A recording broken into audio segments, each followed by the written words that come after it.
ಈ ದುರ್ಯೋಧನನನ್ನು ನಾಯಕನನ್ನಾಗಿ ಇಟ್ಕೊಳ್ಬೇಕು ಅನ್ನುವಂಥ ಒಂದು ಅಭಿಪ್ರಾಯ ಬರಬೇಕಾದ್ರೆ ಬೇರೆ ಬೇರೆ ಕಾರಣಗಳಿರ್ಬೋದು, ಬಟ್ ಆತನ ಸಾವು ಒಂದು ಮುಖ್ಯ ಕಾರಣ ಆಗುತ್ತಾ ಅನ್ಸುತ್ತಲ್ವ? ಅವನ ಪೂರ್ವಚರಿತ್ರೆ ಅಂತ ಬಂದಾಗ ಇಷ್ಟೆಲ್ಲ ಸಿಂಪತಿ ಏನು ಬೇಕಾಗಿಲ್ಲ ದುರ್ಯೋಧನನಿಗೆ ಅಂತ ಅನ್ಸತ್ತೆ. ಅಂದರೆ ಯಾವುದಾದರೂ ಒಂದು ದಾರಿಯಿಂದ ಇವನನ್ನು ತೊಡೆಗೆ ಹೊಡಿಲೇಬೇಕಲ್ಲ ಗದೆಯಿಂದ ತೊಡೆ ಮುರಿತೀನಿ ಅಂತಲೇ ಪ್ರತಿಜ್ಞೆ ಮಾಡಿದ್ದಾನೆ. ಯುದ್ಧ ಅಲ್ಲದೇ ಇರುವ ಹೊತ್ತಿನಲ್ಲಿ ಅವನು ಮಲ್ಕೊಂಡಿರುವ ಹೋಗಿ ಗದೆಯಲ್ಲಿ ತೊಡೆ ಮುರಿಯೋಕ್ಕೆ ಬರಲ್ಲ. ಮೂರ್ಖ ಇವನು, ಭೀಮನಿಗೆ ಬೈತಾ ಇದ್ದಾನೆ. ಅವನು ಶಾಸ್ತ್ರವೇ ಗೊತ್ತಿಲ್ಲ ಇವನಿಗೆ, ಮನಸ್ಸಿಗೆ ಬಂದಂತೆ ನಡೆದುಕೊಳ್ತಾನೆ ಅಂತ. ಒಂದು ಯುದ್ಧ ಅಂತಂದಾಗ ಅದಕ್ಕೊಂದು ಕಟ್ಟುಪಾಡಿದೆಯಲ್ಲ, ಅದಕ್ಕೆ ಇರೋದಕ್ಕೆ ಸಿದ್ಧನಿಲ್ಲ ಅದರ ಕಟ್ಟುಪಾಡಿನ ಒಳಗೆ ಅಂತ. ಸಿಟ್ಟು ಜಾಸ್ತಿ ಹೋಗ್ತಾ ಇದ್ದ ಹಾಗೆ ಅವನ ಕೈಯಲ್ಲಿ ಅವನ ನೇಗಿಲು, ಅವನ ಆಯುಧ ಲಾಂಗಲ, ನೇಗಿಲು ಹಿಡ್ಕೊಂಡು ಅವನ ಇರೋದಲ್ಲ, ಅದನ್ನು ಎತ್ತುಕೊಂಡು ಭೀಮನ ಕಡೆಗೆ ಹೊರಟು ಬಿಡ್ತಾನೆ. ಅವನು ಹಾಗೆ ನುಗ್ಗುತ್ತಾ ಇರುವಾಗ ಕೃಷ್ಣ ಮುನ್ನುಗ್ಗುತ್ತಾನೆ. ಬಾಹುಭ್ಯಾಂ ಪೀನವೃತ್ತಾಭ್ಯಾಂ ಪ್ರಯತ್ನಾತ್ ಬಲವದ್ಬಲಿ. ಅವನನ್ನು ನಿಲ್ಲಿಸೋಕ್ಕಾಗೋಲ್ಲ, ಬಹಳ ಕಷ್ಟಪಟ್ಟು ಆಲಿಂಗನ ಮಾಡಿಕೊಂಡು ಅಣ್ಣನನ್ನು ನಿಲ್ಲಿಸ್ತಾನೆ ಕೃಷ್ಣ. ದುರ್ಯೋಧನ ಪಾಂಡವರಿಗೆ ಮಾತ್ರ ಶತ್ರು ಅಲ್ಲ, ನಮಗೂ ಶತ್ರು ಆಗ್ತಾನೆ ಅವನು. ದುರ್ಯೋಧನನ ಪತನವನ್ನು ಪಾಂಡವರು ಹೇಗೆ ಬಯಸ್ತಾರೋ ನಾವು ಹಾಗೆ ಬಯಸಬೇಕು.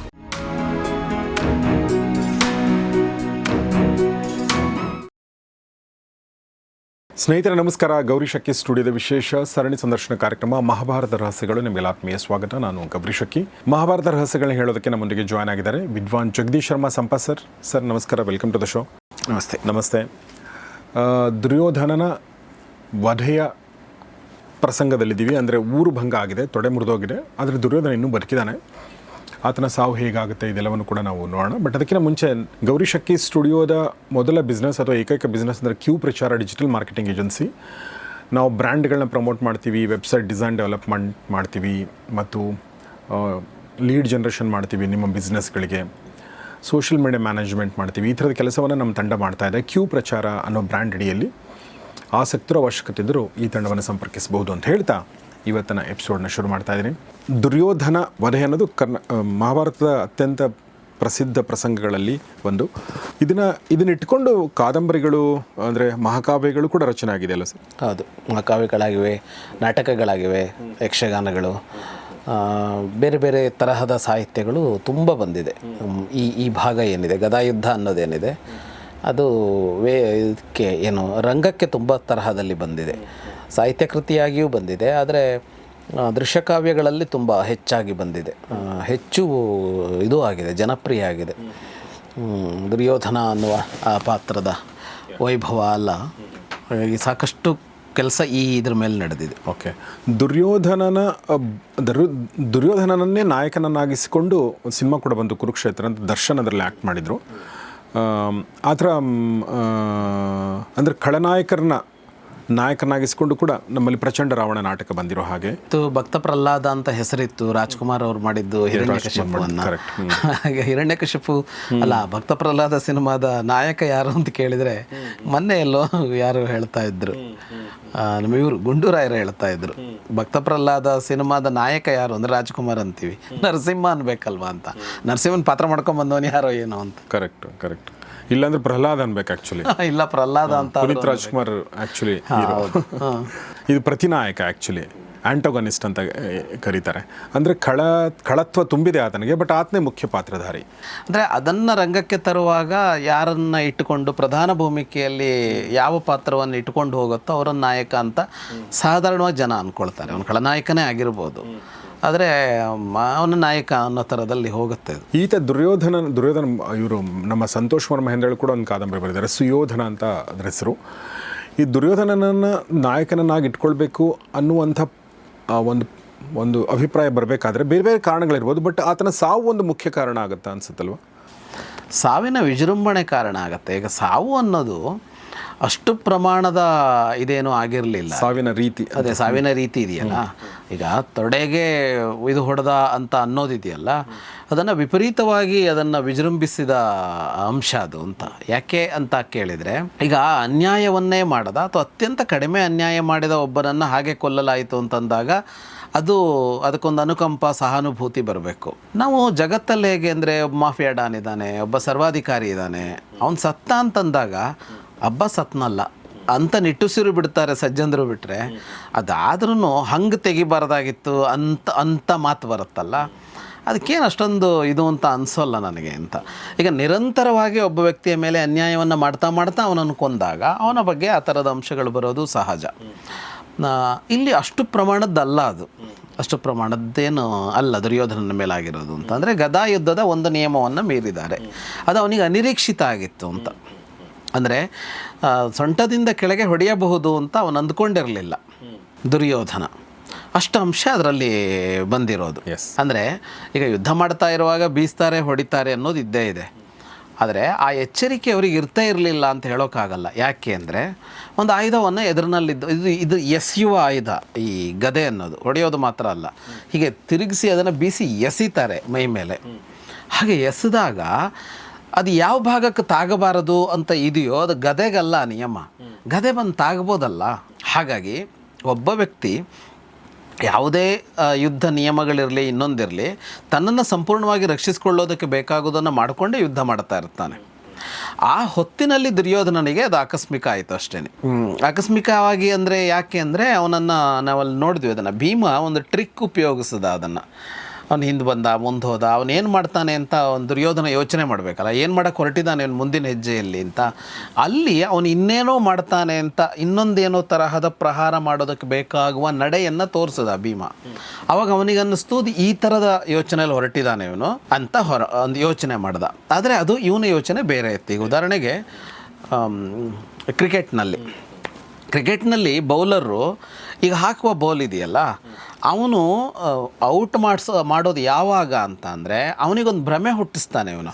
ಅಂದರೆ ಇದು ಇನ್ನೇನೋ ಆಗಿ ಬರುತ್ತೆ ಅಂತ ಇವನು ಅಂದ್ಕೊಳ್ತಾ ಇರುವಾಗ ಅದು ಮತ್ತೊಂದಾಗಿ ಬಂದುಬಿಡುತ್ತೆ, ಮತ್ತೊಂದು ಥರ ಬರುತ್ತೆ. ಹಾಗಾಗಿ ಇವನೇನಾಗುತ್ತೆ, ಇವನು ನಿಂತ ಭಂಗಿಯೋ ಇವನು ಬ್ಯಾಟ್ ಬೀಸಿದ್ದೋ ಬ್ಯಾಟಿಗೆ ಎಲ್ಲಿ ತಾಗಬೇಕಿತ್ತೋದೋ ಅದರಲ್ಲಿ ಅವನು ಔಟ್ ಆಗ್ತಾನೆ. ಹೆಚ್ಚಿನ ಔಟ್ಗಳಿದೆಯಲ್ಲ, ತಂತ್ರದ ಔಟ್ಗಳೇ ಹೆಚ್ಚು. ಅಂದರೆ ಚೆನ್ನಾಗಿ ಹೊಡೆಯೋ ಥರ ಮಾಡೋದು. ಅದಾದಮೇಲೆ 3ನೇದು 4ನೇದು ಬಾಲ್ ಏನು ಮಾಡ್ತೀರಿ ಅಂತ ನೀವು ಹೆಂಗೆ ಹಾಕ್ತೀರಿ ಅಂತಂದರೆ ಅದನ್ನು ಹೊಡಿತಾನೆ, ಬಟ್ ಅದು ಕ್ಯಾಚ್ ಆಗುತ್ತೆ. ಅಲ್ಲೊಂದು ಸಣ್ಣ ತಂತ್ರ ಉಪಯೋಗಿಸ್ತಾರೆ. ಎಕ್ಸಾಕ್ಟ್ ಆ ಥರದ್ದೊಂದು ತಂತ್ರ ಭೀಮ ಉಪಯೋಗಿಸಿದ ಇಲ್ಲಿ. ಆದರೆ ಕ್ರಿಕೆಟ್ನಿಗೆ ಅದಕ್ಕೆ ಪೂರ್ಣ ಸಮನ್ವಯ ಮಾಡ್ತಾ ಇಲ್ಲ ನಾನು. ಅಲ್ಲಿ ಆ ಥರ ಟ್ರಿಕ್ ಮಾಡೋದು ಕ್ರಿಕೆಟ್ನಲ್ಲಿ ಅದು ಇದೇನೆ ನ್ಯಾಯಯುತವಾದದ್ದೇ. ನೀನು ಹಿಂದಿನ 2 ಬಾಲ್ ಹೆಂಗೆ ಹಾಕಿದೆಯೋ ಹಾಗೆ 3ನೇದು ಹಾಕಬೇಕು ಅಂತಿಲ್ಲ. ಆದರೆ ಇಲ್ಲಿ ಅದಾಗಿರಲಿಲ್ಲ. ಆದರೆ ದುರ್ಯೋಧನ ಅಷ್ಟಾದರೂ ಕೂಡ ತನ್ನನ್ನು ರಕ್ಷಿಸಿಕೊಳ್ಳುವಂತೆ ಅವನು ನಡ್ಕೊಂಡಿರ್ತಾನೆ ಅಲ್ಲಿಯವರೆಗೂ. ಇಲ್ಲದೇ ಇದ್ದರೆ ಯಾವುದೋ ಹೊತ್ತಿನ ಯುದ್ಧದಲ್ಲಿ ಎಲ್ಲಿಗೋ ಪೆಟ್ಟು ಬಿದ್ದುಬಿಟ್ಟಿರುತ್ತೆ. ಹಾಗಾಗಿ ಅಲ್ಲೇ ಆಗಿದ್ದು ಭೀಮನ ಈ ತಂತ್ರ ಕೆಲಸ ಮಾಡ್ತು ಅಂತ. ಹಾಗಾಗಿ ಇಲ್ಲಿ ಏನು ಅಂತ ಅಂದರೆ ಆ ವಿಧಾನದಲ್ಲಿ ತಪ್ಪಿದೆ ಅನ್ನೋದು ಸರಿನೇ, ಅದೇ ಚರ್ಚೆ ಬರುತ್ತೆ. ಈಗ ಆರಂಭ ಆಗತ್ತೆ, ಬಲರಾಮ ಖಂಡಿಸ್ತಾನೆ, ಅಲ್ಲಿಂದ ಆರಂಭ ಆಗುತ್ತೆ ಅದು. ಹಾಗಾಗಿ ಆ ವಿಧಾನವನ್ನು ಅಂಗೀಕಾರ ಮಾಡೋದಕ್ಕಾಗೋದೇ ಇಲ್ಲ. ಆದರೆ ಅವನ ಪೂರ್ವಚರಿತ್ರೆ ಅಂತ ಬಂದಾಗ ಇಷ್ಟೆಲ್ಲ ಸಿಂಪತಿ ಏನು ಬೇಕಾಗಿಲ್ಲ ದುರ್ಯೋಧನನಿಗೆ ಅಂತ ಅನ್ಸುತ್ತೆ. ಹಾಗಂತ ಅದು ಸರಿ ಅಂತ ಅಂದ್ಕೊಂಡು ಅದು ಆದರ್ಶ, ಅದು ಮಾದರಿ, ಇನ್ನು ಮುಂದೆ ಎಲ್ಲರೂ ಗದೆ ತಗೊಂಡು ತೊಡೆ ಹೊಡೀರಿ ಅಂತೇನಲ್ಲಿ ನಿಯಮ ಬದಲಾಗಿದೆ. ಎಕ್ಸಾಕ್ಟ್ಲಿ ಅವನ ಪೂರ್ವಚರಿತ್ರೆ ಕಂಡಾಗ ಮುಗಿಬೇಕಿತ್ತಲ್ವಾ, ಹೋಗ್ಲಿ ಹೆಂಗಾದ್ರೂ ಮುಗಿದೋಗ್ಲತ್ಲಾಗೆ ಅನ್ನೋ ಥರ ಆಗತ್ತೆ ಅದು ಅಂತ. ಇದೇ ಪ್ರಶ್ನೆ ಅಲ್ಲೂ ಎತ್ಕೊಂಡಿದೆ. ಈಗ ಅಲ್ಲಿ ಆ ವಿಧಾನದ ಮೇಲಿನ ಪ್ರಶ್ನೆ ಇವತ್ತಿಂದೇನೂ ಅಲ್ಲ, ಅದು ಅವತ್ತಿಂದು ಕೂಡ. ಇದನ್ನು ಕತೆ ಹೇಳ್ತಾ ಇದ್ದಾನೆ ಸಂಜಯ ಧೃತರಾಷ್ಟ್ರನಿಗೆ. ಧೃತರಾಷ್ಟ್ರನ ತಲೆಯಲ್ಲಿ ಓಡಿದ ಪ್ರಶ್ನೆ ಏನು ಅಂದರೆ, ಈಗ ದುರ್ಯೋಧನ ಬೆದ್ದಿದ್ದಾನೆ, ಯುಧಿಷ್ಠಿರ ಗೋಳಾಡ್ತಾ ಇದ್ದಾನೆ. ಧೃತರಾಷ್ಟ್ರನಿಗೆ ಅದ್ರ ಬಗ್ಗೆ ಏನೂ ಅನಿಸಿಲ್ಲ. ಆಗಲಿ ಅವನು ಪಾಪ ಅಳ್ತಾ ಇದ್ರೂ ಇದಾನಲ್ಲ ಅಂತಲೂ ಅನಿಸಿಲ್ಲ. ಅವನ ತಲೆಯಲ್ಲಿ ಬೇರೆ ಓಡುತ್ತಾ ಇದೆ. ಅವನು ಕೇಳ್ತಾನೆ, ಅಧರ್ಮೇಣ ಹತಂದೃಷ್ಟ ರಾಜಾನಂ ಮಾಧವೋತ್ತಮಃ ಕಿಮಬ್ರವೀತ್ತದಾ ಸೂತ ಬಲದೇವೋ ಮಹಾಬಲಃ. ಅಧರ್ಮದಿಂದ ಅವನನ್ನು ಹೊಡೆದನಲ್ಲ ಇವನು, ಅದಕ್ಕೆ ಬಲರಾಮ ಏನು ಹೇಳ್ದ ಅಂತ ಕೇಳ್ತಾನೆ.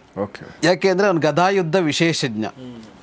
ಗದಾಯುದ್ಧದ ಸಾಮಾನ್ಯ ನಿಯಮಗಳಲ್ಲ, ಅವನಿಗೆ ಗದಾಯುದ್ಧದ ಸೂಕ್ಷ್ಮ ಸಂಗತಿಗಳೂ ಗೊತ್ತು. ಮತ್ತು ಗೊತ್ತಿರೋದು ಮಾತ್ರ ಅಲ್ಲ, ಅವನು ಗದಾಯುದ್ಧ ವಿಶಾರದ ಅಂತ, ಗದಾಯುದ್ಧವನ್ನು ಮಾಡೋದಕ್ಕೆ ಕೂಡ ಗೊತ್ತಿದೆ ಅವನಿಗೆ.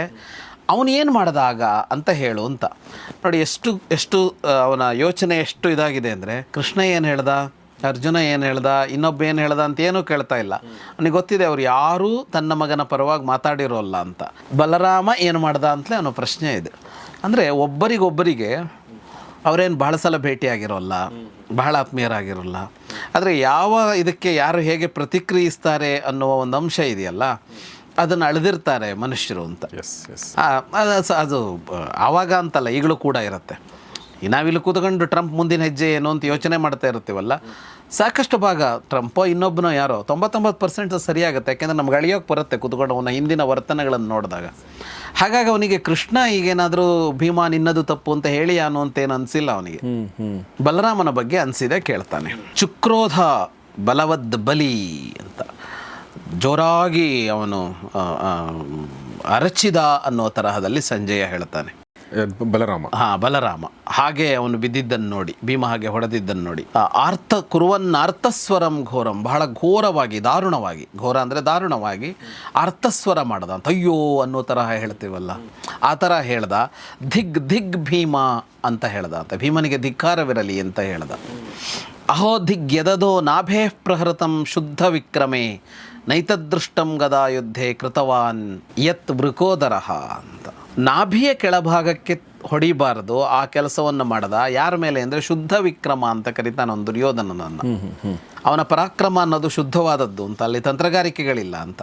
ಯಾವುದೋ ತಂತ್ರವನ್ನು ಉಪಯೋಗಿಸಿ ಅಲ್ಲ ಅನ್ನೋ ಅರ್ಥದಲ್ಲಿ ಮಾತಾಡ್ತಾನೆ. ಬಲರಾಮ ಸಂಪೂರ್ಣವಾಗಿ ದುರ್ಯೋಧನ ಪಕ್ಷಪಾತಿಯೇ, ಆ ಕಡೆಗೆ ಅವನದ್ದು. ಇಂಥದ್ದೊಂದನ್ನು ನಾನು ಗದಾ ಯುದ್ಧದಲ್ಲಿ ಎಲ್ಲಿಯೂ ನೋಡಿಲ್ಲ, ಅದನ್ನು ಭೀಮ ಮಾಡದ ಅಂತ. ಯಾಕೆ ಅವನು ದುರ್ಯೋಧನ ಪಕ್ಷಪಾತಿ ಸರ್? ಏನಾದರೂ ವಿಶೇಷ ಕಾರಣ ಇದೆಯಾ? ಶಿಷ್ಯ, ಇವನು ಅವನನ್ನು ಪ್ರೀತಿಯಿಂದ ಇಟ್ಕೊಂಡಿದ್ದಾನೆ. ದುರ್ಯೋಧನ ಹಲವು ವಿಷಯಗಳಲ್ಲಿ ತಜ್ಞ, ಕುಶಲ, ಸಮರ್ಥ. ಅವನಿಗೆ ಮನುಷ್ಯರನ್ನು ಹ್ಯಾಂಡಲ್ ಮಾಡೋದಕ್ಕೆ ಗೊತ್ತು. ದುರ್ಯೋಧನನ ಬಹಳ ದೊಡ್ಡ ಶಕ್ತಿ ಯಾವುದು ಅಂದರೆ ಅವನಿಗೆ ಮನುಷ್ಯರನ್ನು ನಿರ್ವಹಿಸೋದು ಗೊತ್ತು. ಎಕ್ಸಾಕ್ಟ್ಲಿ. ಯಾವ ತರಹದ ಮನುಷ್ಯರನ್ನು ಹೇಗೆ ಮಾತಾಡಿಸ್ಬೇಕು, ಅವರ ಜೊತೆಗಿನ ಸಂಬಂಧವನ್ನು ಹೇಗೆ ಇಟ್ಕೊಳ್ಬೇಕು, ಹೇಗಿದ್ದರೆ ಅವರು ತನ್ನನ್ನು ಒಪ್ಪಿಕೊಳ್ತಾರೆ ಅಂತ. ಈಗ ಇವನು ತಪ್ಪು ಮಾಡ್ತಾ ಇದ್ದಾನೆ ಅಂತ ಗೊತ್ತಿರಲ್ಲ ಅಂತಲ್ಲ ಅವರಿಗೆ, ಆದರೆ ಆ ತಪ್ಪನ್ನು ಅವರು ಒಪ್ಪಿಕೊಂಡು ಇವನನ್ನು ಒಪ್ಪಿಕೊಳ್ತಾರೆ. ಉದಾಹರಣೆಗೆ ಶಲ್ಯನ ನಿರ್ವಹಿಸಿದ್ದು ಕೂಡ ಹಾಗೆ. ಯಾರನ್ನ ಯಾವ ಹೊತ್ತಿನಲ್ಲಿ ಹೇಗೆ ಇಟ್ಕೋಬೇಕಂತ. ಶಲ್ಯ ಒಬ್ಬನೇನು, ಭೀಷ್ಮ, ದ್ರೋಣ, ಕೃಪ ಸಾಲಿದೆ. ಕರ್ಣ, ಈ ದುರ್ಯೋಧನ ರಾಜನಾಗೋದಕ್ಕೆ ಯೋಗ್ಯನಲ್ಲ ಅನ್ನುವ ಮಾತನ್ನು ಸ್ವತಃ ಕರ್ಣ ಹೇಳ್ತಾನೆ ಕೃಷ್ಣನ ಬಳಿಗೆ, ಯುದ್ಧ ನಡೀಲಿ, ಯಾಕೆಂದರೆ ರಾಜನಾಗಬೇಕಾದವನು ಯುಧಿಷ್ಠಿರನೇ ಅಂತ ಕರ್ಣ ಹೇಳ್ತಾನೆ. ಆದರೆ ಹಾಗಂತ ಅವನು ದುರ್ಯೋಧನನ್ನು ಬಿಟ್ಟು ಹೋಗೋದಿಲ್ವಲ್ಲ. ಅದರ ಅರ್ಥ ಏನು ಅಂದರೆ, ಅಷ್ಟಾಗಿಯೂ ದುರ್ಯೋಧನ ಬೇಕು ಅಂತ ಕರ್ಣನಿಗೆ ಯಾಕೆ ಅನ್ನಿಸ್ತಾ ಇದೆ? ಅನ್ನಿಸುವಂತೆ ಮಾಡಿದವನು ಯಾರು ಅಂದರೆ ದುರ್ಯೋಧನ ಅಂತ. ಅದು ಅವನು ಚೆನ್ನಾಗಿ ಮಾಡ್ಕೋತಾನೆ ಅದನ್ನೇ. ಅಂದರೆ ತನ್ನನ್ನು ಜಗತ್ತು ಪ್ರೀತಿಸಬೇಕು. ಜಗತ್ತು ಅಂದರೆ ಜಗತ್ತು ನಾನು ಪ್ರೀತಿಸಬೇಕು ಅಂತಿಲ್ಲ. ಅವನು ಅದರಲ್ಲಿ ಚೂಸಿ, ಅವನು ಆಯ್ಕೆ ಮಾಡ್ಕೊಳ್ತಾನೆ. ಅವನು ಯಾರು ಪ್ರೀತಿಸಿದ್ರೆ ತನಗೆ ಲಾಭ ಇದೆ ಅಂಥವ್ರು ಪ್ರೀತಿಸಬೇಕು. ಅಂಥವ್ರ ಪ್ರೀತಿಯನ್ನು ಅವನು ಚೆನ್ನಾಗಿ ಇಟ್ಕೊಂಡಿರ್ತಾನೆ. ಈಗ ಯಾದವರು ಅವರೊಂದು ಬಹಳ ಗಟ್ಟಿ ಸಾಮ್ರಾಜ್ಯ. ಯಾವತ್ತಿದ್ರೂ ಈ ತುಂಬ ಸಾಮರ್ಥ್ಯ ಇರುವ ದೇಶ ಇರುತ್ತಲ್ಲ, ಅದರ ಜೊತೆಗೆ ಏನು ವಿರೋಧ ಕಟ್ಕೊಳ್ಳೋ ಹಾಗಿಲ್ಲ. ಕೃಷ್ಣ ತನ್ನ ಕಡೆಗೆ ಬರೋಲ್ಲ ಅನ್ನೋದು ಗೊತ್ತಿದೆ ಅವನಿಗೆ. ಬಲರಾಮನ್ ಮಾತಾಡಿಸ್ತಿದ್ದಾನೆ ಅವನು. ಬಲರಾಮನ್ ಯಾವಾಗಲೋ ಹೇಗೋ ಮಾತಾಡಿಸ್ಕೊಂಡು ಚೆನ್ನಾಗಿಟ್ಕೊಂಡು ಅದನ್ನು ಹಾಗೇ ಕಾಪಾಡಿಕೊಂಡು ಬಂದಿದ್ದಾನೆ ಅವನು. ಅದರಲ್ಲಿ ಇದೇ ಇಲ್ಲ. ಆ ಜಾಣ್ಮೆ ಇದೆಯಲ್ಲ ದುರ್ಯೋಧನನಿಗಿದ್ದಷ್ಟು ಇನ್ಯಾರಿಗೂ ಇಲ್ಲ. ಅಂದರೆ ಆ ಜಾಣ್ಮೆ ಬೆಳೆಯೋದು ಇಲ್ಲ ಬೇರೆಯವರಿಗೆ. ಯಾಕೆ ಅಂದರೆ ಈಗ ತುಂಬ ಸ್ವಕೇಂದ್ರಿತ ಅಲ್ಲದೆ ಇರುವವರಿಗೆ ಆ ಪ್ರಮಾಣದಲ್ಲಿ ವ್ಯಕ್ತಿಗಳು ನನ್ನ ಜೊತೆಗೆ ಇರಬೇಕು ಅಂತೇನು ಅನಿಸೋಲ್ಲ. ಅದು ಯಾರಿಗೆ ಅನಿಸುತ್ತೆ? ರಾಜಕಾರಣಿಗಳಿಗೆ ಅನಿಸುತ್ತೆ. ಯಾಕೆಂದ್ರೆ ಅವನಿಗೇನೋ ಆಗಬೇಕಾಗಿದೆ ಜನ ಬೆಂಬಲದಿಂದ. ಈಗ ನಿಮ್ಮಂಥ ಉಳಿದಂಥ ಸಾಮಾನ್ಯರಿಗೆ ನಮ್ಮ ಸುತ್ತ ಇರೋರೆಲ್ಲ ಉದೋ ಅಂತ ನಮಗೆ ಹೇಳ್ತಾ ಇರಲಿ, ಎಲ್ಲರೂ ಹಂಗೆ ಮಾತಾಡಿಸ್ಲಿ ಅಂತೆಲ್ಲ ಏನೂ ಇರಲ್ಲ. ಯಾರೋ 4-6 ಜನ ಆತ್ಮೀಯರು ಇರ್ತಾರೆ, ಅವ್ರ ಜೊತೆಗಿನ ಆತ್ಮೀಯತೆ ಬೆಳೆಸ್ಕೊಂಡು ಹೋಗ್ತಾ ಇರ್ತೀವಿ. ಹುಡುಕಿಕೊಂಡು ಹೋಗಿ ಇವನು ನನಗೆ ಆತ್ಮೀಯನಾಗಿರಬೇಕು, ಇವನು ನನ್ನನ್ನು ಪ್ರೀತಿಸಬೇಕು ಅಂತ ನಾವು ಜಗತ್ತನ್ನು ಮಾತಾಡಿಸೋಲ್ಲ. ಯಾರೋ ಗೆಳೆಯ, ಯಾರೋ ಕುಟುಂಬದಲ್ಲಿ ಇರುವ ಕೆಲವರು, ಇನ್ಯಾರೋ ವೃತ್ತಿಯಲ್ಲಿರುವ ಕೆಲವರು ನಮಗೆ ಆತ್ಮೀಯರಾಗ್ತಾರೆ. ಯಾಕಾದರೂ ಅಂದರೆ ಗೊತ್ತಿಲ್ಲ. ಆದರೂ ಅವರು ನಮಗೂ ಅವ್ರಿಗೊಂದು ವೇವ್ಲೆಂತ್ ಬಂತು. ಆದವರ ಜೊತೆಗಿನ ಸಂಬಂಧವನ್ನು ಬೆಳೆಸ್ಕೊಂಡು ಹೋಗಿರ್ತೀವಿ. ಹುಡ್ಕೊಂಡು ಹೋಗಲ್ಲ, ಈ ಮನುಷ್ಯ ನನಗೆ ಇವನು ನನ್ನ ಲೈಫ್ ಲಾಂಗ್ ಇವನು ಚೆನ್ನಾಗಿರಬೇಕು ನನಗೆ ಅಂತ ಪ್ಲ್ಯಾನ್ ಮಾಡೋದಿದೆಯಲ್ಲ, ಅದು ಇನ್ನೊಂದು ಮನಸ್ಥಿತಿಯ ಜನಗಳವರು. ಅದು ರಾಜಕಾರಣಿ ಮನಸ್ಥಿತಿ ಸರ್. ರಾಜಕಾರಣಿನೇ, ಪಕ್ಕ ರಾಜಕಾರಣಿ. ಅದು ರಾಜಕಾರಣಿಗಳು ಹಂಗೆ ಇರ್ತಾರೆ. ನಾವು ಇಲ್ಲ ಅಂದ್ಕೊಳ್ತಿರ್ತೀವಿ, ಬಿಟ್ಟರೆ ವಿರೋಧ ಪಕ್ಷದಲ್ಲೇ ಅವ್ರ ಆತ್ಮೀಯರಿರ್ತಾರೆ. ಅದೆಲ್ಲ ಬಹಳ ಚೆನ್ನಾಗಿರುತ್ತೆ. ಅದಕ್ಕೆ ಈ ರಾಜತಾಂತ್ರಿಕ ನಿಲುವುಗಳಲ್ಲೂ ಕೂಡ ಅದು ಬಹಳ ಬೇಕು ಅನ್ನೋದೇ ಬರುತ್ತೆ. ಈಗ ನಾವು ಅಂದ್ಕೊಂಡಾಗೆ ಯಾವುದೋ ಒಂದು ದೇಶವನ್ನು ದ್ವೇಷಿಸ್ತಾ ಇರೋದಕ್ಕೆ ಬರೋದೇ ಇಲ್ಲ ಅಂತ. ಇರಾನ್ ಜೊತೆಗೂ ಭಾರತ ಚೆನ್ನಾಗೇ ಇತ್ತು, ಅಫ್ಘಾನಿಸ್ತಾನ ಜೊತೆಗೂ ಭಾರತ ಚೆನ್ನಾಗಿದೆ, ತುಂಬ ಚೆನ್ನಾಗಿದೆ. ಈಗ ಇರಾನ್ ಜೊತೆಗೂ ಚೆನ್ನಾಗಿತ್ತು, ಅಮೆರಿಕದ ಜೊತೆಗೂ ಚೆನ್ನಾಗಿತ್ತು, ಅಮೆರಿಕದ ಜೊತೆಗೂ ಚೆನ್ನಾಗಿದೆ, ರಷ್ಯಾದ ಜೊತೆಗೂ ಚೆನ್ನಾಗಿದೆ. ಇದು ಎಲ್ಲವನ್ನೂ ಮಾಡ್ಕೊತಾರೆ. ಕೆನಡಾ ಜೊತೆ ರಿಲೇಶನ್ಶಿಪ್ ಚೆನ್ನಾಗಿದೆ. ಕೆನಡಾ ಜೊತೆಗೆ ಈಗ ಬಾಂಗ್ಲಾದೇಶದಲ್ಲಿ ಪ್ರಧಾನಿ ಚೇಂಜ್ ಆಗಿರೋದ್ರಿಂದ ಅಲ್ಲೂ ಚೆನ್ನಾಗಿದೆ. ಈಗ ರಷ್ಯಾ ಇದೆಯಲ್ಲ, ರಷ್ಯಾ ಭಾರತದ ಜೊತೆಗೆ ಎಷ್ಟು ಚೆನ್ನಾಗಿದೆಯೋ ಚೀನಾದ ಜೊತೆಗೂ ಅಷ್ಟೇ ಚೆನ್ನಾಗಿದೆ. ಎಕ್ಸಾಕ್ಟ್ಲಿ. ಅದೇನು ಸಮಸ್ಯೆ ಮಾಡ್ಕೊಳ್ಳಲ್ಲ. ಅದೇನು ಅಂದರೆ ಅದು ರಾಜಕಾರಣವೇ ಹಾಗೆ. ಆಮೇಲೆ ರಷ್ಯಾ ಚೀನಾದು ಚೆನ್ನಾಗಿದೆ, ನನ್ನ ದುಶ್ಮನ್ ಚೀನಾ, ನೀನು ಅಕೌಂಟ್ ಜೊತೆಗಿದೆಯಾ ನಾವು ಕೇಳಕ್ಕಾಗಲ್ಲ. ಕೇಳಂಗಿ ಇಲ್ಲ ಕೂಡ. ಅಲ್ಲ, ಅದು ಬ್ಯಾಲೆನ್ಸ್ ಆಗ್ಬಿಡುತ್ತೆ ಸರ್. S S. ಇವ್ರು ಅಮೆರಿಕದ ಜೊತೆ ಚೆನ್ನಾಗಿದ್ದು ಬಿಡ್ತಾರೆ, ಅವನು ನೀನ್ಯಾಕೆ ಅಮೆರಿಕದ ಹತ್ರ ಹೋದೆ ಅಂತ ಕೇಳೋಕೆ ಬರಲ್ಲ ರಷ್ಯಾದವನು. ಹಾಗಾಗಿ ಈ ರಾಜಕಾರಣದಲ್ಲಿ ಇದು ಚೆನ್ನಾಗಿರುತ್ತೆ. ಪ್ರಾಯಶಃ ಮಹಾಭಾರತದಲ್ಲಿ ನೋಡಿದರೆ ನಮಗೆ ಸಿಗುವ ಏಕೈಕ ರಾಜಕಾರಣಿ ಅವನಿರಬೇಕು. ಒಬ್ಬ ದೃಪದ ಕಾಣಿಸ್ತಾನೆ ಒಂದು ಸ್ವಲ್ಪ ಮಟ್ಟಿಗೆ. ಜರಾಸಂಧ ಅದ್ಭುತ ರಾಜಕಾರಣಿ ಆಗಿದ್ದ. ಅವನ ಬಗ್ಗೆ ತುಂಬ ಬರೀಲಿಲ್ಲ, ಅಲ್ಪ ಸ್ವಲ್ಪ ಕಥೆಗಳು ಬಂದವು. ಅವನಂಥ ರಾಜಕಾರಣಿ ಇನ್ನೊಬ್ಬ ಇಲ್ಲ, ಅವನ ಅದ್ಭುತ ರಾಜಕಾರಣಿ ಜರಾಸಂಧ. Okay okay. ಇವನೇ ಹೋಗಿ ಕೊಲ್ತಾನಲ್ಲ, ಭೀಮ ಹೋಗಿ ಕೊಲ್ತಾನಲ್ಲ. ನಾವು ಕೃಷ್ಣನ ಕಥೆ ಹೇಳೋಕೆ ಹೊರಟಾಗ ಅವ್ನು ಇನ್ನಷ್ಟು ಜಾಸ್ತಿ ಸಿಗತ್ತೆ. ಬಟ್ ಅವನು ಆ ಕಾಲದ ಅದ್ಭುತ ರಾಜಕಾರಣಿ, ಒಂದು ಮುತ್ಸದ್ದಿ ರಾಜಕಾರಣಿ ಅಂತ ಕರಿತೀವಲ್ಲ.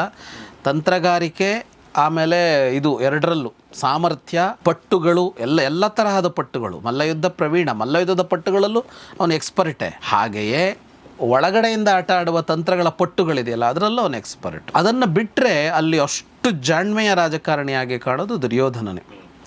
ಅಷ್ಟು ಜಾಣ್ಮೆ ಇಲ್ಲದೆ ಇದ್ದಿದ್ರೆ ಅವನಿಗೆ ಇಂತಹ ಪಾಂಡವರ ಮೇಲೆ ಇಷ್ಟು ದಿನ ಇಷ್ಟು ಮಾಡೋದಕ್ಕಾಗ್ತಾನೆ ಇರಲಿಲ್ಲ. ಇಂಥ ಪಾಂಡವರ ವಿರುದ್ಧ ಇಷ್ಟೊಂದು ದೊಡ್ಡ ಸೇನೆ ಆಗ್ತಿರಲಿಲ್ಲ. ಇಷ್ಟು ಕಾಲ ಅವರನ್ನು ಬಡಿತಾನೆ ಇರೋದಕ್ಕೂ ಆಗ್ತಾ ಇರಲಿಲ್ಲ. ಯಾಕೆಂದರೆ ಸಹಜವಾಗಿ ಜನರ ಪ್ರೀತಿ, ಅನುಕಂಪ, ಪಾಂಡವರ ಮೇಲೆ ವಿಶ್ವಾಸ, ಅಷ್ಟರ ನಡುವೆ ಆಟ ಆಡಿದಾನವನು. ಇವನನ್ನು ಸಹಜವಾಗಿ ಇವನನ್ನು ಪ್ರೀತಿಸೋರು ಕಡಿಮೆ, ಇವನನ್ನು ನಂಬೋವರೇ ಇಲ್ಲ. ಹಾಗಿರುವಾಗಲೂ ಅವನ್ನೇ ಹಿಡ್ಕೊಂಡಿದ್ನಲ್ಲ ಇಲ್ಲಿಯವರೆಗೆ, ಪಕ್ಕ ರಾಜಕಾರಣಿಯ ಇದು. ಹಾಗಾಗಿ ರಾಜಕಾರಣಿಗಳು ಕಲಿಬೇಕಾದದ್ದು ಅವನಲ್ಲಿ ತುಂಬ ಇದೆ. ನಿಜ ನಿಜ ನಿಜ. ಹಾಗಾಗಿ ಈ ಬಲರಾಮನನ್ನು ಭಾಳ ಚೆನ್ನಾಗಿ ಇಟ್ಕೊಂಡಿದ್ದ. ಬಲರಾಮನಿಗೆ ಅವನ ಬೇಗ ಅಪಾರವಾದ ಪ್ರೀತಿ ಇತ್ತು. ಅವನು ಹೇಳ್ತಾನೆ, ಗದಾ ಯುದ್ಧದ ಶಾಸ್ತ್ರ ಏನು ಹೇಳುತ್ತೆ ಅಂದರೆ ನಾಭಿಯ ಕೆಳಗೆ ಹೊಡೆಯಬಾರದು ಅಂತ ಹೇಳ್ತಾನೆ. ಅಯಂತ್ವಶಾಸ್ತ್ರವಿನ್ ಮೂಢ ಸ್ವಚ್ಛಂದಾತ್ ಸಂಪ್ರವರ್ತತೆ. ಮೂರ್ಖ ಇವನು, ಭೀಮನಿಗೆ ಬೈತಾ ಇದ್ದಾನೆ ಅವನು. ಶಾಸ್ತ್ರವೇ ಗೊತ್ತಿಲ್ಲ ಇವನಿಗೆ, ಮನಸ್ಸಿಗೆ ಬಂದಂತೆ ನಡೆದುಕೊಳ್ತಾನೆ ಅಂತ. ಒಂದು ಯುದ್ಧ ಅಂತಂದಾಗ ಅದಕ್ಕೊಂದು ಕಟ್ಟುಪಾಡಿದೆಯಲ್ಲ, ಅದಕ್ಕೆ ಇರೋದಕ್ಕೆ ಸಿದ್ಧನಿಲ್ಲ ಅದರ ಕಟ್ಟುಪಾಡಿನ ಒಳಗೆ ಅಂತ. ಹಾಗೆ ಹೇಳ್ತಾ ಅವನ ಸಿಟ್ಟು ಜಾಸ್ತಿ ಆಗ್ತಾ ಹೋಗುತ್ತೆ. ಸಿಟ್ಟು ಜಾಸ್ತಿ ಹೋಗ್ತಾ ಇದ್ದ ಹಾಗೆ ಅವನ ಕೈಯಲ್ಲಿ ನೇಗಿಲು, ಅವನ ಆಯುಧ ಲಾಂಗಲ, ನೇಗಿಲು ಹಿಡ್ಕೊಂಡು ಅವನ ಇರೋದಲ್ಲ, ಅದನ್ನು ಎತ್ತುಕೊಂಡು ಭೀಮನ ಕಡೆಗೆ ಹೊರಟು ಬಿಡ್ತಾನೆ. ಓಕೆ. ಅವನು ಹಾಗೆ ನುಗ್ಗುತ್ತಾ ಇರುವಾಗ ಕೃಷ್ಣ ಮುನ್ನುಗ್ಗುತ್ತಾನೆ. ಮುನ್ನುಗ್ಗಿ ಅವನು ಎರಡೂ ಕೈಯಿಂದ ಅವನನ್ನು ಮುಂದೆ ಹೋಗಿ ನಿಂತು ಎರಡೂ ಕೈಯಿಂದ ಅವನನ್ನು ತಬ್ಬಿಕೊಳ್ತಾನೆ. ಬಾಹುಭ್ಯಾಂ ಪೀನವೃತ್ತಾಭ್ಯಾಂ ಪ್ರಯತ್ನಾತ್ ಬಲವದ್ ಬಲಿ. ಅವನನ್ನು ನಿಲ್ಲಿಸೋಕ್ಕಾಗೋಲ್ಲ, ಬಹಳ ಕಷ್ಟಪಟ್ಟು ಆಲಿಂಗನ ಮಾಡಿಕೊಂಡು ಅಣ್ಣನನ್ನು ನಿಲ್ಲಿಸ್ತಾನೆ ಕೃಷ್ಣ. ಅದೇ ಅವರಿಬ್ಬರು ಹಾಗೆ ನಿಂತಿದ್ದಿದೆಯಲ್ಲ, ನೋಡೋ ಹಾಗಿತ್ತು ಅಂತ ಸಂಜಯ ಹೇಳ್ತಾನೆ. ಸಿತಾಸಿತವು ಎದುವರವು ಅಂತ. ಅವನು ಬಹಳ ಒಂದು ಶುದ್ಧ ಬಿಳಿಯ ಬಣ್ಣ ಅವನದ್ದು, ಬಲರಾಮನದ್ದು. ಇವನು ಮೇಘಶ್ಯಾಮ ಅಲ್ವಾ, ಅದೆರಡೂ ಒಟ್ಟಿಗೆ ಸೇರುತ್ತಲ್ಲ, ಅದೊಂದು ಬೇರೆ ತರಹ ಸೊಗಸು ಕೊಡ್ತಿತ್ತು ಅಂತ ಸಂಜಯ ಹೇಳ್ತಾನೆ. ಕೃಷ್ಣ ಹೇಳ್ತಾನೆ, ಆತ್ಮವೃದ್ಧಿ ಮಿತ್ರವೃದ್ಧಿ ಮಿತ್ರೋದಯಸ್ಥತ ವಿಪರೀತಂ ದ್ವಿಷತ್ಸ್ವೇತತ್ ಷಡ್ವಿಧ ವೃದ್ಧಿರಾತ್ಮನಃ. ನಮ್ಮ ಬೆಳವಣಿಗೆ ಅಂದರೆ ಏನು ಅಂತ ಒಂದು ವ್ಯಾಖ್ಯಾನ ಕೊಡ್ತಾನೆ ಕೃಷ್ಣ, ಬಹಳ ಚೆನ್ನಾಗಿದೆ. ನನ್ನ ಬೆಳವಣಿಗೆ, ನನ್ನ ಅಭಿವೃದ್ಧಿ, ನನ್ನ ಗೆಲುವು ಅಂತ ಅಂದರೆ ಏನು, ನನ್ನ ಸೋಲು ಅಂದರೆ ಏನು ಅಂತ ಅಂದರೆ, ನಾನು ಬೆಳಿಬೇಕು, ಆತ್ಮವೃದ್ಧಿ. ಮಿತ್ರವೃದ್ಧಿ, ನನ್ನ ಮಿತ್ರರು, ನನ್ನ ಆತ್ಮೀಯರು. ಮಿತ್ರ ಅಂತ ಅಂದರೆ ಗೆಳೆಯ ಅಂತ ಮಾತ್ರ ಅರ್ಥ ಅಲ್ಲ, ನಾವು ಪ್ರೀತಿಸುವ ಬಂಧುವರ್ಗ, ಗೆಳೆಯರು ಎಲ್ಲರೂ, ಅವರು ಬೆಳಿಬೇಕು. ಮಿತ್ರವೃದ್ಧಿ ಮಿತ್ರೋದಯಸ್ತತ, ನಮ್ಮ ಆತ್ಮೀಯರು ಬೆಳಿಬೇಕು. ಇದು ಮೂರು ಸೇರಿದರೆ ಮಾತ್ರ ನಮ್ಮ ವೃದ್ಧಿ ಅಂತ ಕರೆಸಿಕೊಳ್ಳುತ್ತೆ. ನಾನೊಬ್ಬನೇ ಬೆಳೆದ್ರೆ ಅದು ಬೆಳವಣಿಗೆ ಅಲ್ಲ. ನಾನು ಬೆಳಿಬೇಕು, ನನ್ನ ಆತ್ಮೀಯರು ಬೆಳಿಬೇಕು, ಅವರ ಆತ್ಮೀಯರು ಬೆಳಿಬೇಕು, ಇಲ್ಲಿವರೆಗೆ ಹೋಗುತ್ತೆ. ಅದರ ಜೊತೆಗೆ ನನ್ನ ಶತ್ರುವು ಬೆಳಿಬಾರದು, ಶತ್ರುವಿನ ಮಿತ್ರ ಬೆಳಿಬಾರದು, ಅವನ ಮಿತ್ರ ಬೆಳಿಬಾರದು. ಷಡ್ವಿಧಂ ಅಂತ. ಈ 6 ತರಹದ್ದು ನಮ್ಮ ವೃದ್ಧಿ ಅಂತ ಕರೆಸಿಕೊಳ್ಳತ್ತೆ ಅಂತ. ನಾವು ಬೆಳಿಬೇಕು, ಶತ್ರು ಬೆಳಿಬಾರದು. ನಮ್ಮ ಗೆಳೆಯ ಬೆಳಿಬೇಕು, ಶತ್ರುವಿನ ಗೆಳೆಯ ಬೆಳಿಬಾರದು. ನಮ್ಮ ಗೆಳೆಯನ ಗೆಳೆಯ ಬೆಳಿಬೇಕು, ಶತ್ರುವಿನ ಗೆಳೆಯನ ಗೆಳೆಯ ಬೆಳಿಬಾರದು. ಇದಕ್ಕೆ ವೃದ್ಧಿ ಅಂತ ಕರೀತಾರೆ ಯಾರಿದ್ರೆ ಅಂತ. ಇದನ್ನು ಕೃಷ್ಣ ಹೇಳೋದು. ವಿಪರೀತಂ ದ್ವಿಷತ್ಸ್ವೇತತ್ ಷಡ್ವಿಧ ವೃದ್ಧಿರಾತ್ಮನಃ. ಇದು ಸಂಪೂರ್ಣ ಉಲ್ಟ ಆಗಬೇಕು, ವಿರುದ್ಧ ಆಗಬೇಕು, ವಿಪರೀತ ಆಗಬೇಕು. ಶತ್ರುವಿನ ವಿಷಯದಲ್ಲಿ ಅವನಿಗೇನಾಗಬೇಕು ಅಂದರೆ, ಅವನು ಬೆಳಿಬಾರ್ದು, ಅವನ ಗೆಳೆಯ ಬೆಳಿಬಾರ್ದು, ಅವನ ಗೆಳೆಯನ ಗೆಳೆಯ ಬೆಳಿಬಾರ್ದು, ಅವನ ಶತ್ರು ಬೆಳಿಬೇಕು. ಅಂದರೆ ಅವನ ಶತ್ರು ಅಂದ್ರೆ ನಾವೇ ಆಯ್ತಲ್ಲ, ಅವನ ಶತ್ರು ಬೆಳಿಬೇಕು, ಅವನ ಶತ್ರುವಿನ ಗೆಳೆಯ ಬೆಳಿಬೇಕು, ಅವನ ಶತ್ರುವಿನ ಗೆಳೆಯ ಬೆಳಿಬೇಕು. ಹಾಗಾಗಿ ನಮ್ಮ ವಿಷಯದಲ್ಲಿ ಅಭಿವೃದ್ಧಿ ವೃದ್ಧಿ ಅಂದರೆ 6 ಹಾಗೂ ಶತ್ರುವಿನ ವಿಷಯದಲ್ಲಿ ಅಂದರೆ 6. ಹೀಗೆ ಯೋಚಿಸಬೇಕಾಗತ್ತೆ ಅಂತ ಆರಂಭ ಮಾಡ್ತಾನೆ. ಯಾಕೆ ಈ ಪೀಠಿಕೆಯೊಂದಿಗೆ ಮಾತಾಡ್ತಾನೆ ಅಂದರೆ ಅಸ್ಮಾಕಂ ಸಹಜಂ ಮಿತ್ರಂ ಪಾಂಡವ ಶುದ್ಧ ಪೌರುಷಾಹ. ಸಹಜವಾಗಿ ನಮ್ಮವರು ಯಾರು, ನಮ್ಮ ಆತ್ಮೀಯರು ಯಾರು ಅಂದರೆ ಪಾಂಡವರು, ಶುದ್ಧ ಪೌರುಷರು ಅಂತ, ಶುದ್ಧವಾದ ಪೌರುಷ ಇರುವವರು. ಯಾಕೆ ಅಂದರೆ ಸ್ವಕಃ ಅವರು ನಮ್ಮವರು. ಯಾಕೆ? ಪಿತೃಶ್ವಸು ಪುತ್ರಾಹ, ಸೋದರತ್ತೆಯ ಮಕ್ಕಳು. ತೇ ಪರೈರ್ನಿಕೃತಾಭೃಶಂ, ಅವರನ್ನು ಶತ್ರುಗಳು ಇಷ್ಟು ಅಂತ ಹೇಳಲಾಗದಷ್ಟು ಪೀಡಿಸಿದರು. ಈಗ ಅವರನ್ನು ಅವರು ಪೀಡಿಸ್ತಾ ಇದ್ದಾರೆ ಅಂದರೆ ಅವ್ರು ಯಾರನ್ನು ಪೀಡಿಸ್ತಾ ಇದ್ದಾರೆ ಅಂತಾಯ್ತು? ನಮ್ಮನ್ನೇ ಅಂತಾಯ್ತಲ್ಲ. ಈಗ ನಮ್ಮವರನ್ನು ಪೀಡಿಸಿದ್ರು ಅಂದರೆ ನಮ್ಮನ್ನು ಪೀಡಿಸಿದ್ರು ಅಂತಲೇ ಆಯಿತು. ಹಾಗಾಗಿ ನಮಗೆ ಯಾರು ಶತ್ರು ಆದರು ಈಗ ಅನ್ನೋ ತರಹಕ್ಕೆ ಕೃಷ್ಣ ತರ್ತಾ ಇದ್ದಾನೆ. ದುರ್ಯೋಧನ ಪಾಂಡವರಿಗೆ ಮಾತ್ರ ಶತ್ರು ಅಲ್ಲ, ನಮಗೂ ಶತ್ರು ಆಗ್ತಾನೆ ಅವನು. ದುರ್ಯೋಧನನ ಪತನವನ್ನು ಪಾಂಡವರು ಹೇಗೆ ಬಯಸ್ತಾರೋ ನಾವು ಹಾಗೆ ಬಯಸಬೇಕು. ನಾವು ಬಯಸಬೇಕಾದದ್ದು ಪಾಂಡವರ ವೃದ್ಧಿಯನ್ನು, ಪಾಂಡವರ ಔನ್ನತ್ಯವನ್ನು, ಜೊತೆಗೆ ದುರ್ಯೋಧನನ ಪತನವನ್ನು ಅನ್ನೋ ಅಂಶವನ್ನು ಹೇಳ್ತಾನೆ. ಪ್ರತಿಜ್ಞಾ ಪಾರಣಂ ಧರ್ಮ ಕ್ಷತ್ರಿಯಸ್ಯೇತಿ ವೇತ್ತಃ. ಇನ್ನೊಂದು ಮಾತವನ್ನೇನು ಹೇಳ್ದ? ಶಾಸ್ತ್ರ ತಪ್ಪಿದೆ ಅಂತ. ಗದಾಯುದ್ಧದ ನಿಯಮವನ್ನು ಮುರಿದಿದ್ದಾನೆ ಭೀಮ ಅಂತ. ಈ ಯುದ್ಧ ನಿಯಮ ಯಾರಿಗೆ? ಕ್ಷತ್ರಿಯರಿಗೆ. ಕ್ಷತ್ರಿಯರಿಗೆ ಇನ್ನೊಂದು ನಿಯಮನೂ ಇದೆಯಲ್ಲ. ಏನು ನಿಯಮ ಅಂದರೆ ಕ್ಷತ್ರಿಯರು ಆಡಿದಂತೆ ನಡೆದುಕೊಳ್ಬೇಕು, ಎಲ್ಲರೂ ಆಡಿದಂತೆ ನಡೆದುಕೊಳ್ಬೇಕು. ಅದರಲ್ಲೂ ಕ್ಷತ್ರಿಯರಂತೂ ನುಡಿದಂತೆ ನಡೆಯಬೇಕು. ಅದಕ್ಕೆ ಪ್ರತಿಜ್ಞೆ ಅಂತ ಹೆಸರು. ಅವ್ರು ಏನು ಮಾಡ್ತಾರೋ ಅದಕ್ಕೆ ಪ್ರತಿಜ್ಞೆ ಅಂತ ಹೆಸರು. ಪ್ರತಿಜ್ಞೆ ಅಂದರೆ ಹೀಗೆ ನಿಂತು ನಾಟಕೀಯವಾಗಿ ಏನೋ ಒಂದು ದೊಡ್ಡಕ್ಕೆ ಹೇಳಬೇಕು ಅಂತಿಲ್ಲ. ಅವ್ರು ಏನು ಅಂದ್ಕೊಂಡಿದ್ದಾರೋ, ಏನು ಹೇಳಿದಾರೋ ಅದೆಲ್ಲ ಪ್ರತಿಜ್ಞೆಯೇ, ಅದರಂತೆ ನಡ್ಕೊಳ್ಬೇಕು. ಅವರು ಅದನ್ನು ಮೀರುವಂತಿಲ್ಲ. ಹಾಗಾಗಿ ಗದಾಯುದ್ಧದ ನಿಯಮದಂತೆಯೇ ಪ್ರತಿಜ್ಞೆಯನ್ನು ಈಡೇರಿಸಿಕೊಳ್ಳೋದು ಕೂಡ ಕ್ಷತ್ರಿಯ ಧರ್ಮ. ಸುಯೋಧನಸ್ಯ ಗದೆಯ ಭಂಕ್ತ್ವಾ ಸ್ಮ್ಯೂರೂ ಮಹಾಹವೇ. ಆ ಪ್ರತಿಜ್ಞೆ ಪೂರೈಸಿರೋದು ಇಲ್ಲಿ ಅಂತ. ಅಂದರೆ ಕೃಷ್ಣ ಇದನ್ನು ಹೇಗೆ ವ್ಯಾಖ್ಯಾನಿಸ್ತಾ ಇದ್ದಾನೆ ಅಂದರೆ ಗದಾಯುದ್ಧದಿಂದ ಹೊರಗೆ ಬಂತು ಇದು ಅಂತ. ಇಬ್ಬರೂ ನಿಂತು ಯುದ್ಧ ಮಾಡ್ತಾ ಇದ್ರು, ಗದಾಯುದ್ಧ ಅನ್ನುವ ನಿಯಮ ಆಯಿತು. ಇದು ಅದರಿಂದ ಹೊರಗಿದೆ. ಏನು ಅಂದರೆ ಭೀಮನದೊಂದು ಪ್ರತಿಜ್ಞೆ ಇದೆ. ಏನದು ಪ್ರತಿಜ್ಞೆ? ದುರ್ಯೋಧನನನ್ನು ತೊಡೆ ಮುರಿತೀನಿ ಅಂತ ಪ್ರತಿಜ್ಞೆ ಇದೆ. ಎಚ್ಚರಿಕೆ ಯಾರಿಗೆ ಬೇಕಾಗಿತ್ತು? ಭೀಮ ತೊಡೆ ಮುರಿತೀನಿ ಅಂತ ಪ್ರತಿಜ್ಞೆ ಮಾಡಿದ್ದಾನೆ. ಅವನ ಗುರಿ ನನ್ನ ತೊಡೆ ಅನ್ನೋದು ದುರ್ಯೋಧನನಿಗೆ ಬೇಕಾಗಿತ್ತಲ್ವ ಅಂತ. ಅಂದರೆ ಕೃಷ್ಣ ಈ ಪ್ರಶ್ನೆ ಕೇಳ್ತಾ ಇಲ್ಲ. ಕೃಷ್ಣ ಕೇಳ್ತಾ ಇರೋದು ಪ್ರತಿಜ್ಞೆ ಈಡೇರೋದು ಅಂತ. ಅಂದರೆ ದುರ್ಯೋಧನ ಎಲ್ಲಿ ಅವನು ಭ್ರಮೆಗೊಳಗಾದ ಅಂತ, ಏಮಾರದ ಅಂತ ಹೇಳ್ತೀವಲ್ಲ ನಾವು ಕನ್ನಡದಲ್ಲಿ, ಏಮಾರದ ಅಂತ, ಅವನಿಗೆ ಆ ಯೋಚನೆ ಬೇಕೇ ಬೇಕಾಗಿತ್ತು ಯುದ್ಧ ಮಾಡುವಾಗ. ಅಂದರೆ ಯಾವುದಾದರೂ ಒಂದು ದಾರಿಯಿಂದ ಇವನನ್ನು ತೊಡೆಗೆ ಹೊಡಿಲೇಬೇಕಲ್ಲ ಗದೆಯಿಂದ ತೊಡೆ ಮುರಿತೀನಿ ಅಂತಲೇ ಪ್ರತಿಜ್ಞೆ ಮಾಡಿದ್ದಾನೆ. ಯುದ್ಧ ಅಲ್ಲದೇ ಇರುವ ಹೊತ್ತಿನಲ್ಲಿ ಅವನು ಮಲ್ಕೊಂಡಿರುವ ಹೋಗಿ ಗದೆಯಲ್ಲಿ ತೊಡೆ ಮುರಿಯೋಕ್ಕೆ ಬರಲ್ಲ. ಗದೆಯಿಂದ ಅವನು ಯಾವಾಗ ಹೊಡಿಬೇಕು? ತೊಡೆಗೆ ಯುದ್ಧ ಮಾಡುವಾಗಲೇ ಹೊಡಿಬೇಕು. ದುರ್ಯೋಧನ ಆ ಕ್ಷಣದಲ್ಲಿ ಅವನದನ್ನು ಮರೆತಿದ್ದಾನೆ, ಗಮನಿಸಿಲ್ಲ. ಅದು ನಡೆದಿದೆ ಅಲ್ಲಿ. ಹಾಗಾಗಿ ಇಲ್ಲಿ ಏನು ನಡೆದಿದೆ ಅಂದರೆ ಇದು ಗದಾಯುದ್ಧದಿಂದ ಹೊರಗೆ. ಯಾಕೆಂದರೆ ಈ ಪ್ರತಿಜ್ಞೆಯನ್ನು ಅವನು ಗುಟ್ಟಾಗೇನೂ ಮಾಡ್ಕೊಂಡಿಲ್ವಲ್ಲ, ದುರ್ಯೋಧನನ ಎದುರಿಗೆ ಹೇಳಿದ್ದಾನೆ. ಇದರ ಜೊತೆಗೆ ದುರ್ಯೋಧನನಿಗೊಂದು ಶಾಪ ಇದೆ. ಮೈತ್ರೇಯೇಣಾಭಿಶಪ್ತಶ್ಚ ಪೂರ್ವಮೇವ ಮಹರ್ಷಿಣ. ಮೈತ್ರೇಯ ಅಂತ ಹಿಂದೆ ಇದನ್ನು ಹೇಳಿದ್ವಿ ನಾವು ಕಥೆಯನ್ನು. ಆ ಮೈತ್ರೇಯ ಅಂತ ಒಬ್ಬ ಮಹರ್ಷಿ ಬುದ್ಧಿ ಹೇಳೋದಕ್ಕೆ ಬರ್ತಾರೆ. ಹೀಗೆ ಮಾಡಬೇಡ, ಅವ್ರ ಪಾಲಿಂದ ಅವ್ರಿಗೆ ಕೊಡು ಅಂತ ದುರ್ಯೋಧನನಿಗೆ ದ್ಯೂತ ಆದಮೇಲೆ. ಸರಿಯಲ್ಲ ನೀನು ಮಾಡಿದ್ದು ಅಂತ ಸಹಜವಾಗಿ ಬುದ್ಧಿ ಹೇಳೋದಕ್ಕೆ ಬಂದರೆ ಅವಮಾನಿಸಿಬಿಡ್ತಾನೆ ದುರ್ಯೋಧನ. ಶಾಪ ಕೊಡ್ತಾರೆ ಅವರು. ಏನು ಶಾಪ ಅಂದರೆ ತೊಡೆ ಮುರಿದು ಸಾಯಿ ನೀನು ಅಂತಲೇ ಶಾಪ. ಯಾಕೆಂದರೆ ಅವರಿಗೂ ತೊಡೆ ತಟ್ಟಿಯೇ ಇವನು ಅವಮಾನಿಸ್ತಾನೆ ಅವರನ್ನು. ದ್ರೌಪದಿಗೆ ಏನು ಮಾಡಿದ್ನೋ ಅದನ್ನೇ ಮಾಡ್ತಾನೆ. ಈ ತೊಡೆ ಮುರಿದು ಸಾಯಿ ನೀನು ಅಂತಲೇ ಅವರು ಶಾಪ ಕೊಡ್ತಾರೆ.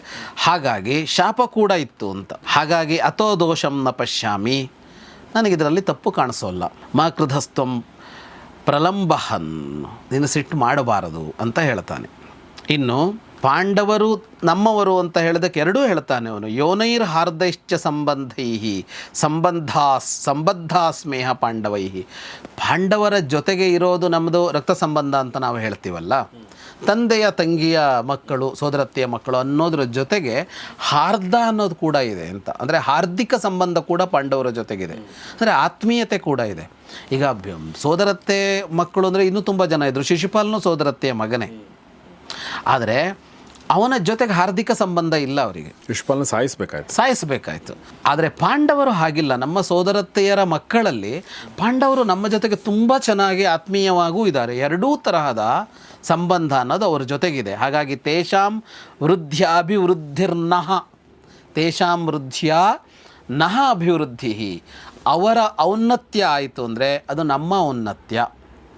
ಮಾಕ್ರದ ಪುರುಷರ್ಷಭ, ಹಾಗಾಗಿ ನೀನು ಸಿಟ್ಟು ಮಾಡುವಂತಿಲ್ಲ ಅಂತ ಹೇಳ್ತಾನೆ. ಸೊ ನನಗೆ ನೀವು ಹೇಳ್ತಿರ್ಬೇಕಾದ್ರೆ ಮೊದಲು ಪ್ರಶ್ನೆ ಬಂದದ್ದು, ಬಹುಶಃ ನೀವು ಅದನ್ನು ಮುಂದೆ ಕೃಷ್ಣ ಚರಿತ್ರೆ ಬಂದಾಗ ಹೇಳಿದರೆ, ಈ ಅಂದರೆ ಬಲರಾಮ ಯಾಕೆ ನೇಗಿಲಂತನ ಆಯುಧ ಮಾಡಿಕೊಂಡ? ನಾವು ಕೃಷ್ಣ ಕಥೆಯಲ್ಲಿ ನೋಡೋಣ ನಾವು ನೇಗಿಲು ಯಾಕಾಯಿತು ಅಂತ. ಯಾಕಂದರೆ ಅಷ್ಟೊಂದು ಅನುಕೂಲ ಅಲ್ಲ ಹಿಡ್ಕೊಳ್ಳೋಕ್ಕೆ, ಅದು ಆಯುಧವೇ ಅಲ್ಲ ಅದು. ಓಕೆ ಅದು ಒಂದು. ಎರಡನೇದು ನನಗೆ ಅಂದರೆ ಕೃಷ್ಣ ಹೇಳಿದ ಮಾತಿದೆಯಲ್ಲ, ಅಂದರೆ ಇದು ಎಷ್ಟು ಚೆನ್ನಾಗಿದೆ ಅಂತಂದರೆ, ಅಭಿವೃದ್ಧಿ ಅಂದರೆ ಯಾವುದು ಅನ್ನೋದಿದೆಯಲ್ಲ, ನಾವು ಚೆನ್ನಾಗಿರಬೇಕು, ನಮ್ಮ ಸ್ನೇಹಿತರು ಚೆನ್ನಾಗಿರಬೇಕು, ಸ್ನೇಹಿತರು ಚೆನ್ನಾಗಿರಬೇಕು, ಮತ್ತು ನಮ್ಮ ಶತ್ರುಗಳು ಚೆನ್ನಾಗಿರಬಾರ್ದು, ಅವ್ರ ಸ್ನೇಹಿತರು ಚೆನ್ನಾಗಿರ್ಬಾರ್ದು, ಅವ್ರ ಸ್ನೇಹಿತರು ಚೆನ್ನಾಗಿರಬಾರ್ದು. ಅಂದರೆ ಆ ಕಾಲಕ್ಕೆ ಅದು ಎಷ್ಟು ಆಪ್ಟ್ ಆಗಿತ್ತು ನೋಡಿ ಅಲ್ವಾ. ಶತ್ರು ವೀಕ್ ಆಗಿದ್ದಾನೆ ಇವತ್ತು, ಬಟ್ ಶತ್ರುವಿನೊಬ್ಬ ಫ್ರೆಂಡ್ ತುಂಬ ಸ್ಟ್ರಾಂಗ್ ಆಗಿದ್ದಾನೆ ಅಂದಮೇಲೆ ಎಂದೋ ಒಂದು ಟೈಮಿಗೆ ನಿಮಗೆ ಅವರಿಬ್ಬರು ಸೇರ್ಕೊಂಡು ಹೊಡೆಯೋದು ಗ್ಯಾರಂಟಿ. ಖಂಡಿತ. ಹೌದು ಅಲ್ವಾ. ನೀವು ಅದನ್ನು ಗಮನಿಸ್ತಾ ಇರಬೇಕಾಗತ್ತೆ. ಶತ್ರು ಇಬ್ಬರು ವೀಕ್ ಆಗಿದೆ, ಬಟ್ ಅವನು ಇನ್ನೊಬ್ಬ ಫ್ರೆಂಡ್ ಆಗಿದ್ದಾನೆ, ಹೊಸ ಫ್ರೆಂಡ್, ಅವನು ತುಂಬ ಸ್ಟ್ರಾಂಗ್ ಇದ್ದಾನೆ. ಇದು ಅಂದರೆ ಯುದ್ಧದಲ್ಲೂ ಬರುತ್ತೆ, ಕುರುಕ್ಷೇತ್ರದಲ್ಲೂ ಬರುತ್ತೆ, ರಾಜಕಾರಣದಲ್ಲೂ ಬರುತ್ತೆ ಒಂದು ಹಂತಕ್ಕೆ, ಆಮೇಲೆ ನಮ್ಮ ಅಂಡರ್ವರ್ಲ್ಡಲ್ಲೂ ಬರುತ್ತೆ ಅಲ್ವಾ ಸರ್. ಇವತ್ತು ನಡೀತಾ ನಾವು ಮಾತಾಡ್ತಾ ನಡೀತಾ ಇರುವ ಜಿಯೋ ಪಾಲಿಟಿಕ್ಸಲ್ಲಿ ಇದ್ದೇ ನಡೀತಾ ಇದೆ. ಶತ್ರುವಿನ ಗೆಳೆಯರ ಮೇಲೆ ದಾಳಿ, ಆಕ್ರಮಣ, ಇದಿಷ್ಟು ನಡೀತಾ ಇದೆ. ಈಗ ಇಸ್ರೇಲ್ ಈ ಕಡೆ ಯುದ್ಧ ಮಾಡ್ತಾನೆ, ಲೆಬನಾನ್ ಮೇಲೆ ಹೋಗಿ ಹೆಜ್ಬುಲಾಗಳನ್ನು ಮುಟ್ತಾ ಇದೆ. ಇವರು ಈ ಕಡೆ ಅರಬ್ ದೇಶಗಳ ಮೇಲಷ್ಟು ಇರಾನ್ನವರು ಜೊತೆಗೆ ಹೊಡಿತಾ ಇದ್ದಾರೆ. ಹಾಗಾಗಿ ಶತ್ರುವಿನ ಮಿತ್ರ ಯಾರೋ ಅವನನ್ನು ಏನು ಮಾಡಿ ಬದಿಗಿಡೋಣ ಅಂತ ನೋಡೋದಿದೆಯಲ್ಲ, ಆ ಕೆಲಸವನ್ನು ಮಾಡ್ತಾನೆ ಇದ್ದಾರೆ. ನೋಡಿ ಸರ್, ಇನ್ನೂ ನನಗೆ ಅಮೇರಿಕದ ಬಗ್ಗೆ ಅನ್ಸೋದು, ಅಮೇರಿಕ ಎಲ್ಲ ಇರಾನ್ ಮೇಲೆ ಅಟ್ಯಾಕ್ ಮಾಡ್ತಾ ಇದೆಯಲ್ಲ, ಅಮೇರಿಕ ನೆಲದಿಂದ ಏನೂ ಅಟ್ಯಾಕ್ ಮಾಡೋದಿಲ್ಲ ಅದು ಇಲ್ಲ. ಹಿಂಗಾಗಿ ಅಮೇರಿಕ ಮೇಲೆ ಯಾರೂ ಅಟ್ಯಾಕ್ ಮಾಡ್ತಾ ಇಲ್ಲ. ಎಲ್ಲ ಒಂದು ನಮ್ಮ ಇಂಡಿಯನ್ ಭಾರತೀಯ ಹಿಂದೂ ಮಹಾಸಾಗರದಲ್ಲಿ ಅವ್ರದ್ದು ನೆಲೆಗಳಿವೆ, ಅವ್ರದ್ದು ಬಹರೇನಲ್ಲಿ ನೆಲೆಗಳಿವೆ, ಅವ್ರದ್ದು UAE ನೆಲೆಗಳಿವೆ. ಆ ನೆಲೆಗಳಿಂದ ಅಟ್ಯಾಕ್ ಮಾಡುತ್ತೆ. ಅವರು ಆ ನೆಲೆಗಳ ಮೇಲೆ ಅಟ್ಯಾಕ್ ಮಾಡ್ತಾ ಇದ್ದಾರೆ. ಬರೀ ನೆಲೆಗಳ ಮೇಲೆಲ್ಲ, ಅವ್ರ ದೇಶದ ಮೇಲೆ ಅಟ್ಯಾಕ್ ಮಾಡ್ತಾ ಇದ್ದಾರೆ. ಅಂದರೆ ಅದು ಎಷ್ಟು ಚೆನ್ನಾಗಿದೆ ಅಂದರೆ ಈಗ ಜಿಯೋ ಪಾಲಿಟಿಕ್ಸ್ ಚೆನ್ನಾಗಿ ಗೊತ್ತಿದ್ದವರಿಗೆ ಅಮೆರಿಕದ ನೆಲೆಗಳು ಎಲ್ಲೆಲ್ಲಿವೆ ಅಂತೆಲ್ಲ ಗೊತ್ತಿರ್ತಿತ್ತು. ಆದರೆ ಈ ಯುದ್ಧ ನಡೆಯುವ ಈಗ ಜನಸಾಮಾನ್ಯರಿಗೆ ಗೊತ್ತಾಗ್ತಿದೆ, ಅಲ್ಲೆಲ್ಲ ಅಮೆರಿಕದ ಒಂದು ಸೈನ್ಯದ ನೆಲೆ ಇದೆಯಾ ಅಂತ. ಅಂದರೆ ಅವ್ರು ಎಂಥ ಜಾಣತನ ಅವರದ್ದು ಅಂದರೆ, ಈ ನೋಡಿ ಈಗ ಪಾಕಿಸ್ತಾನನ ಅಡಕತ್ತಿರಲ್ಲಿ ಸಿಕ್ಕಾಕ್ಸ್ಕೊಂಡು ಕೂರಿಸ್ತಾ ಇದ್ದಾರೆ. ಈಗ ಅವ್ರಿಗೆ ಏನು ಮಾಡೋಕ್ಕೆ ಬರದೇ ಇರೋ ಥರ ಮಾಡ್ಕೊಂಡಿದ್ದಾರೆ. ಈಗ ರಾಜತಾಂತ್ರಿಕತೆಯಲ್ಲಿ ಇವತ್ತು ಅಮೆರಿಕದಷ್ಟು ಯೋಜನೆ ರೂಪಿಸೋರು ಯಾರೂ ಇಲ್ಲ. ಹೆದರಿಸ್ಬೇಕು ಅಂದರೆ ಹೆದರಿಸ್ತಾರೆ, ಜೊತೆಗೆ ಬೇಕು ಅಂದರೆ ಜೊತೆಗಿರ್ತಾರೆ, ಉಪಕಾರ ಮಾಡಬೇಕು ಅಂದರೆ ಉಪಕಾರ ಮಾಡ್ತಾರೆ, ಯಾವ ಥರ ಬೇಕಾದ್ರೂ ಆಟ ಆಡ್ತಾರೆ ಅವರು. ಸೊ ಇಂಥ ಸಂದರ್ಭದಲ್ಲಿ ಭಾರತ ತನ್ನ ಲಾಭಕ್ಕೆ ಏನು ಬೇಕು ಅದನ್ನು ಕರೆಕ್ಟಾಗಿ ಮಾಡ್ಕೊಂಡಿದೆ. ಎಲ್ಲೂ ಲಾಸ್ ಮಾಡ್ಕೊಳ್ಳದೆ ಹೋಗಿಲ್ಲ, ಅಥವಾ ಇಮೇಜ್ನೂ ಡ್ಯಾಮೇಜ್ ಮಾಡ್ಕೊಳ್ಳೋಕೆ ಹೋಗಿಲ್ಲ. ಓಕೆ, ಹಾಗಂತ ಇನ್ವಾಲ್ವ್ ಆಗಿ ಯಾರಿಗೂ ಸಹಾಯ ಮಾಡೋಕ್ಕೆ ಹೋಗಿ ತಾನು ಕಷ್ಟದಲ್ಲಿ ಸಿಕ್ಕಾಕೊಂಡಿಲ್ಲ, ಏನೂ ಮಾಡೋಕ್ಕೆ ಹೋಗಿಲ್ಲ. ತನಗೇನು ಬೇಕು ಅದನ್ನು ಮಾಡ್ಕೊಂಡು ಕರೆಕ್ಟಾಗಿದೆ. ಸೊ ಆ ದೃಷ್ಟಿಯಿಂದ ಮಹಾಭಾರತ ಈಗಲೂ ನಡೀತಾ ಇದೆ ಅಂತ ಹೇಳ್ಬೋದು. ಅದೇ ನಡೆಯುತ್ತೆ. ಸೊ ಅದಕ್ಕೋಸ್ಕರ ಮಹಾಭಾರತನ ಮಾತಾಡ್ತಾ ಇರೋದು ಅಲ್ವಾ ಸರ್? ಹೌದು, ಖಂಡಿತ. ಸೊ ಅದು ಎವರ್ ರೆಲೆವೆಂಟ್ ಒಂಥರ. ಇನ್ನೊಂದು ನೀವು ಅದಕ್ಕೆ ಜೊತೆಗೆ ಸೇರಿಸೋದು ಅಂದರೆ, ಈಗ ಅಲ್ಲಿ ಶತ್ರು ಇದೆಲ್ಲ ಎಲ್ಲರ ಬದುಕಲ್ಲಿ ಬರಲ್ಲ, ಅದು ಕೆಲವರ ಬದುಕಿನಲ್ಲಿ. ಈ ಕೃಷ್ಣ ಹೇಳಿರೋ ಮಾತಲ್ಲಿ ಈ ನಾನು ಚೆನ್ನಾಗಿರೋದು ಅನ್ನೋದರ ಅರ್ಥ ನನ್ನ ಆತ್ಮೀಯರು ಮತ್ತು ನನ್ನ ಆತ್ಮೀಯರು ಚೆನ್ನಾಗಿರೋದು ಅಂತ ಅಷ್ಟು ಭಾಗ ಇದೆಯಲ್ಲ, ಅದು ನಮ್ಮೆಲ್ಲರಿಗೂ ಎಲ್ರಿಗೂ ಅಪ್ಲೈ ಆಗುವಂಥ ವಿಚಾರ. ಅದು ನಮ್ಮ ಶತ್ರುಗಳಂತ ನಮ್ಗೆ ಇರಲ್ಲ, ಹೀಗಾಗಿ ಅದನ್ನ ನಾವು ತೆಗೆದುಬೋಣ. ಶತ್ರುಗಳು ಹಾಳಾಗ್ಲಿ, ಅವ್ರ ಶತ್ರುಗಳು ಇರಲ್ಲ, ಅವ್ರು ಬೇಕಾಗಿಲ್ಲ. ಬಟ್ ಇದು ತುಂಬಾ ಜನರಿಗೆ ಇರಲ್ಲ. ನಾನಷ್ಟೇ ಚೆನ್ನಾಗಿರ್ಬೇಕು ಅಂದ್ಕೊಂಡ್ಬಿಡ್ತಾರೆ ತುಂಬಾ ಜನ. ಹೌದು, ಅದು ತುಂಬಾ ಮುಖ್ಯ ಆಗತ್ತೆ. ಅದೊಂದು ಸೂತ್ರವಾಗೇ ಬೇಕಾಗತ್ತೆ ಅಂತ ಅನ್ಸುತ್ತೆ. ಸೊ ಹಾಗೆ ಅಷ್ಟು ಒಳ್ಳೆ ಪಾಯಿಂಟ್ಗಳನ್ನ ಹೇಳ್ತಾ ಈ ಕಾರ್ಯಕ್ರಮ ಇವತ್ತಿನ ಎಪಿಸೋಡ್ ಮುಗಿಸ್ತಾ ಇದ್ದೀನಿ. ಇದನ್ನು ಹೇಳಿದಂಥ ವಿದ್ವಾನ್ ಜಗದೀಶ್ ಶರ್ಮಾ ಸಂಪತ್ ಸರ್ಗೆ ನಿಮ್ಮೆಲ್ಲರ ಪರವಾಗಿ ಧನ್ಯವಾದಗಳು sir. Thank you very much. So ಸ್ನೇಹಿತರೆ, ದುರ್ಯೋಧನ ತೊಡೆ ಮುರ್ಕೊಂಡು ಬಿದ್ದಿದ್ದಾನೆ, ನರಳುತ್ತಾ ಬಿದ್ದಿದ್ದಾನೆ, ಇನ್ನೂ ಸತ್ತಿಲ್ಲ. ಬಟ್ ಆತನ ಸಾವು ಎಷ್ಟು ನ್ಯಾಯ ಅನ್ನೋದ್ರ ಬಗ್ಗೆ ಈಗ ಅಣ್ಣ ತಮ್ಮಂದಿರಲ್ಲೇ ಒಂದು ವಾಗ್ಯುದ್ಧ ಶುರುವಾಗಿದೆ, ಬಲರಾಮ ಮತ್ತು ಕೃಷ್ಣರ ಮಧ್ಯೆ. ಮತ್ತು ಕೃಷ್ಣ ತನ್ನ ಮಾತುಗಳನ್ನ ಆಲ್ರೆಡಿ ಹೇಳಕ್ಕೆ ಶುರು ಮಾಡಿದ್ದಾನೆ. ಸೊ ಮುಂದೆ ಈ ಮಾತುಕತೆ ಎಲ್ಲಿಗೆ ಹೋಗಿ ನಿಂತ್ಕೊಳುತ್ತೆ ಮತ್ತು ಏನೆಲ್ಲ ವಿಚಾರಗಳು ಅದರಲ್ಲಿ ಬರ್ತಾವೆ ಅನ್ನೋದನ್ನು ಮುಂದಿನ ಭಾಗದಲ್ಲಿ ನೋಡೋಣ ಅಂತ ಹೇಳ್ತಾ ಇವತ್ತಿನ ಎಪಿಸೋಡ್ ಮುಗಿಸ್ತಾ ಇದ್ದೀನಿ. ನೋಡ್ತಾರೆ ಗೌರಿಶಕ್ತಿ ಸ್ಟುಡಿಯೋ, ನೋಡ್ತಾರೆ ಮಹಾಭಾರತ ರಹಸ್ಯಗಳು. ನಮಸ್ಕಾರ.